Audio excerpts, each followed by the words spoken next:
Ens anem ara doncs, a la lectura, i a la lectura a més també de psicologia. Tenim a José Carlos Bouso ja connectat per parlar de medicina psiquedélica. Hola. Hola, José Carlos. Buen día. Buen día. Buenos días. Buenos días. Oye, yo empezaría preguntándote, ¿qué es la medicina psiquedélica? Bueno, la medicina psiquedélica consiste en utilizar algunas sustancias que se llaman psiquedélicas por los peculiares efectos psicoactivos que tienen para tratar problemas de salud mental, pues como la depresión, la ansiedad o el trastorno de estrés postraumático.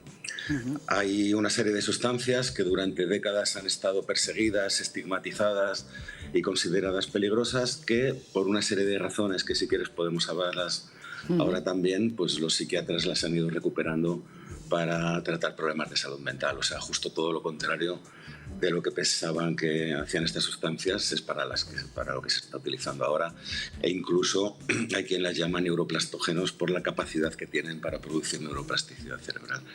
En cualquier caso, si me permites entrar y comentar un poco lo que habéis estado comentando antes, ¿no? Que lo he estado viendo cuando habéis hablado de salud mental. Muy bien. El tipo de narrativa que habéis estado teniendo es una narrativa en la que pone al individuo en el problema, ¿no?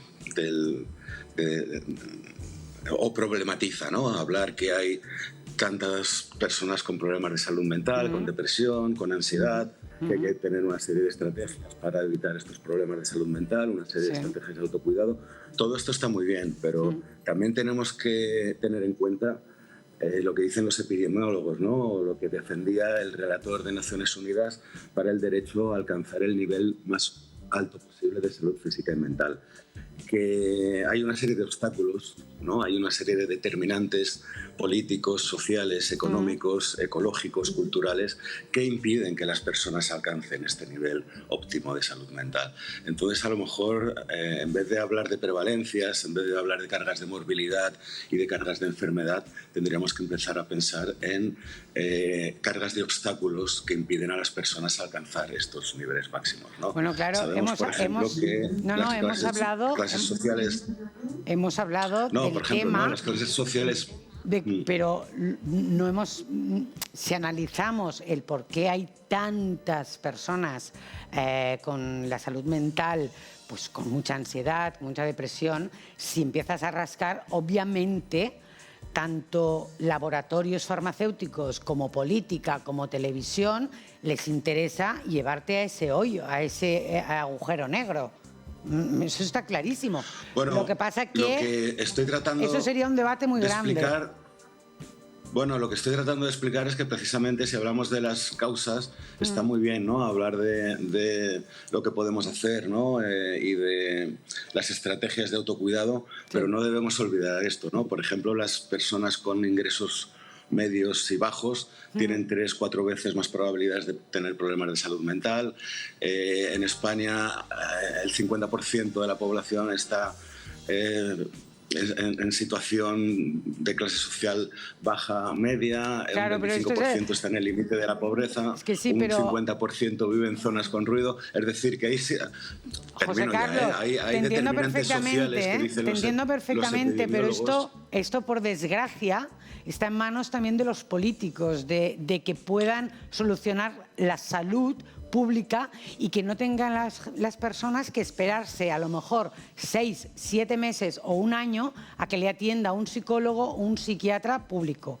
Eso sería un problema ya político. Pero claro, eso ya no está en nuestras manos. Nosotros desde aquí lo que podemos hacer es aconsejar lo mejor a las personas que estén padeciendo una depresión o una ansiedad, que es muy duro, que yo te lo digo porque yo la he sufrido, o sea, no porque tenga yo aquí que hablar de la psicología, sino que sé lo que es pasar por eso, ¿no? Pero de todas formas vamos a hablar... Sí, no estaba en mi ánimo no estaba a cuestionar vuestro discurso, sino simplemente poner encima de la mesa un tipo de narrativa que está en nuestras manos, ¿no? Ir cambiando esta narrativa y desproblematizar a la persona para problematizar cuáles son las causas que en buena parte están sosteniendo estos problemas de salud mental. Era lo único que pretendía. Perfecto, pues muchas gracias. Vamos a mirar qué podemos encontrar en el libro que nos presentas hoy. Bueno, en el libro lo que podemos encontrar es, o lo que he pretendido ha sido recoger toda la evidencia científica que existe actualmente sobre la seguridad y la eficacia de estas sustancias que he dicho antes que se llaman psiquedélicas, como es MDMA o famoso éxtasis, LSD, psilocibina, que es el principio de los hongos psicoactivos, psilocíbicos, ketamina, que es un medicamento psicodélico ya autorizado precisamente para el tratamiento de la depresión, o ibogaína, que es una sustancia que nosotros hemos estado investigando en el Hospital de Reus para tratar los problemas de dependencia de opiáceos. Bueno, ¿cuál es la evidencia científica que sustenta la eficacia de estos medicamentos? O de estas sustancias que dentro de muy poco van a ser medicamentos, ¿no? Porque son sustancias que están en fase 3 de ensayo clínico y que, bueno, pues se espera que en 2 años pues ya estén disponibles en práctica clínica y psiquiátrica. Y como hay muy poco conocimiento, tanto por la población general como por los especialistas, el objetivo de este libro es precisamente tratar de ilustrar personas que van a un futuro exponerse a este tipo de tratamientos a profesionales que van a tener la capacidad de aplicarlos para que conozcan un poco en profundidad en qué consiste.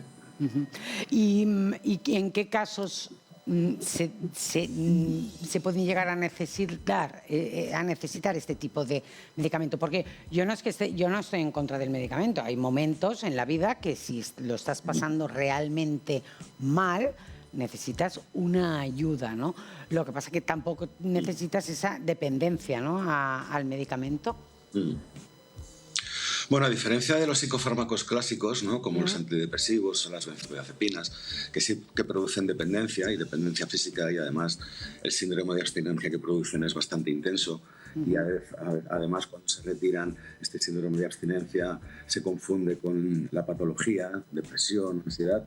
A diferencia de la psicofarmacología clásica, que como digo consiste en tratamientos a largo plazo tomados de manera diaria y que tienden a cronificarse, el uso de estas sustancias psicodélicas se administra en un contexto de psicoterapia. El paradigma es completamente lo opuesto.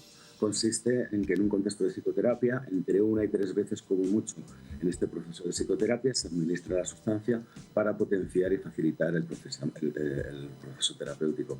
Son sustancias que, a pesar de que nos las han inculcado como drogas, son todo lo opuesto. No producen dependencia, no producen tolerancia, no producen adicción, sino que algunas de ellas se están utilizando precisamente para el tratamiento de las adicciones, como hemos hecho nosotros en el Hospital de Reus con la ibogaína, para desintoxicar a personas precisamente de medicaciones crónicas, como es el caso de la metadona, un opioide sintético muy adictivo. Sirven para todo lo contrario, ¿no?, para potenciar procesos terapéuticos y permitir que la persona pues, se mejore o se recupere sin necesidad de estar tomando medicación.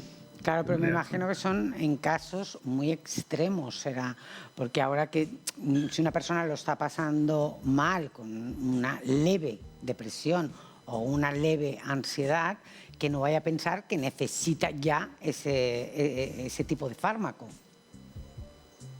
Bueno, nadie necesita ni deja de necesitar, igual que hablamos de cualquier otro fármaco o hablamos de psicoterapia, es simplemente una herramienta más que están en fase 3, es decir, están a punto de comercializarse después de la pandemia del COVID. Creo que ya sabemos cómo son las diferentes fases de ensayo clínico, 1, 2, 3. La fase 3 es la previa a la comercialización y son sustancias que están en fase 3 en diferentes países. En Barcelona, precisamente, hay 2 o 3 hospitales en los que se están haciendo estas fases de ensayos clínicos con psilocibina y con otras sustancias. ¿Se te oye muy mal? Pues, sí, como digo, no es que sea una cuestión de necesidad, es que va a ser una posibilidad terapéutica más para quien pueda necesitarlo o pueda beneficiarse de ello. Por supuesto, pasando unos criterios de inclusión y de exclusión, como todos los medicamentos, ¿no? Claro, claro. ¿En qué momento se valora el iba a decir la necesidad, pero dices que no es una necesidad, pero ¿en qué momento se puede pensar, bueno, igual necesito este tipo de medicamento? O el médico que lo que se va a autorizar son para 3 o 4 condiciones, ¿no? Ajá. La MDMA para trastorno de estrés postraumático. Es lo que ya está en fase 3 y probablemente sea la primera sustancia en ser autorizada. La psilocibina para depresión resistente, ¿no? Depresiones, pues que no han funcionado con otras opciones terapéuticas, y también para personas que tienen lo que llamamos distrés existencial, ¿no? Personas que están en el final de su vida y tienen ansiedad y depresión, porque el tiempo se acaba, ¿no? Esta será otra condición para la que está, y es probablemente de las más interesantes en las que se está investigando, ¿no? La utilización de estas sustancias en personas que están en el final de su vida. Y la LSD también para depresión resistente, depresión mayor, ¿no? Que es un tipo de depresión también difícil de tratar, y ansiedad generalizada, que es probablemente el trastorno mental con mayor prevalencia a nivel mundial. Estas son las condiciones para las que se va a autorizar. ¿Tú qué piensas sobre la reeducación mental y la programación mental? Porque al final también la salud mental arrastra mucho lo que se ha ido aprendiendo por el camino. Bueno, esto coincidía completamente con vosotras cuando hablabais antes, ¿no? No nos han enseñado a gestionar nuestra salud mental, claro. No nos han enseñado a gestionar nuestras emociones. En la escuela nos dan muchos conocimientos técnicos y teóricos y prácticos, ¿no? De cómo funciona el mundo, pero nos enseñan muy poco acerca de cómo funcionamos nosotros, ¿no? Cómo funcionan nuestros sentimientos, nuestras emociones, nuestros pensamientos. Y probablemente una educación emocional desde la escuela nos ahorraría evitar muchos de los tropiezos que luego tenemos en nuestro camino vital. Por tanto, claro, me parece importantísimo, ¿no? Que haya una educación y una psicoeducación. ¿Crees que interesa una sociedad triste y con ansiedad?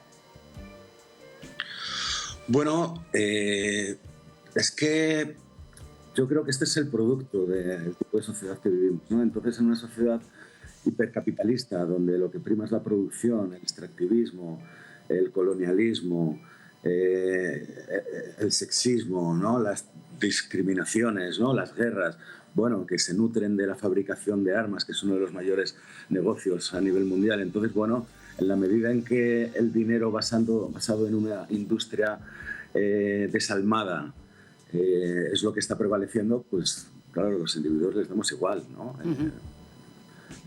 Si no les diéramos igual, pues no habría guerras, no habría genocidios, y nuestros políticos no estarían... O sea, una de las cosas que analizo en el libro, que lo toco un poco porque tampoco es el tema, es cuando hablo de los determinantes culturales, ¿no? De la salud mental, que es lo que hablaba antes, ¿no?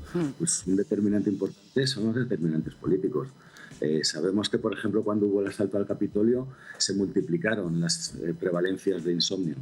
O sea, las inestabilidades políticas, nuestros políticos son nuestros líderes, ¿no? Cuando hay una crispación extrema, cuando nuestros líderes, en vez de liderarnos, se pelean entre ellos, esto genera también ansiedad y genera inestabilidad psicológica. Entonces, en este sentido, creo que deberían ser conscientes de esta responsabilidad, porque ellos son los que luego gestionan cómo se desarrolla la industria. Entonces, en este mundo en el que todo es producir a costa de los ciudadanos, pues claro, es muy importante todo esto en la salud mental. José Carlos, tu libro es un manual para pacientes, para clínicos, usuarios y curiosos. ¿Cuál crees que es el que más le va a disfrutar o le va a encender más la curiosidad de leerlo? Bueno, el libro está escrito en diferentes niveles precisamente para llegar a cada uno de ellos. No es porque tuviera una pretensión abarcadora, sino porque estas sustancias últimamente se han ido introduciendo en la cultura popular, ¿no? Tenemos series de Netflix, que se han hecho muy populares y muy famosas, libros, bestsellers, ¿no? Como, Claro. como Cambiar tu mente de Michael Pollan, que fue como un punto de inflexión. Entonces hay mucha gente que no tiene ningún interés, porque a lo mejor tampoco es José paciente. Carlos, para, se nos acaba el tomar tiempo. estas Perdona, sustancias. se nos acaba Vale, el tiempo. estupendo, nada. Leeremos el libro y Perfecto. así entenderemos mucho más todo. Muchísimas gracias, José Carlos. Seguro. Gracias. A vosotros.